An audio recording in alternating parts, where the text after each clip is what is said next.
kai koma a waya. To ina ka shige ne ai sai bukan wai ina ka shige ne. Kai ka ɓoye ɗan gari kuma san baka tashin wuri.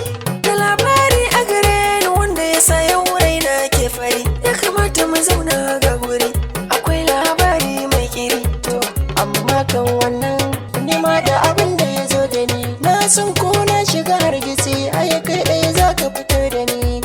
Sannan matsalar ka ai nima ta shafe ni ne. Ni abin da nake gani mun zam ɗaya babu gunaguni. Matsalar ka idan ta zo ta wuce kuma haka nake gani. Shin ya aka yi abokina ne zan maka magani? Wani labari na ji ne abin da ya rikitar da ni. Wai wacce nake so an ganta da kai aka ce da ni.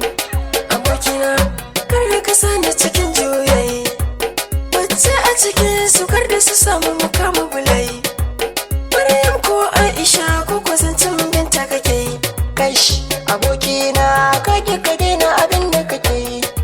In share wancan riba wannan sun ta nake yi. In kai kaga aboki bari ga hoton ta wayata. Wai wannan ce, Mana ai wannan ce. subhanallah, to aikin duka ya lalace. Wannan yarinyar ta kai ni na gaida iyaye, ita ce na faɗa maka labarin ta da kyan halaye. Da ta yar kyakkyawa don ta samu kula ga iyaye. Kai saurara ni maganar ka tana taɓa raina.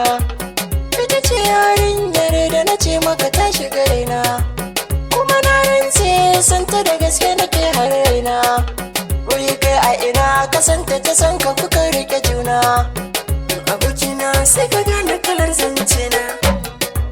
Wannan yarinyar ka sani na ba ta jini na, sannan ba ta da lafiya ni na sa aka ɗaba jini na. Aka ƙara mata in na rasa ta ni zan rasa kaina. Wayo ni rayuwa ni yaya zan yi da raina. Wacce nake so na gane abokina ke kauna. Kai ba na son wasa dan ba yanayin su nake ba.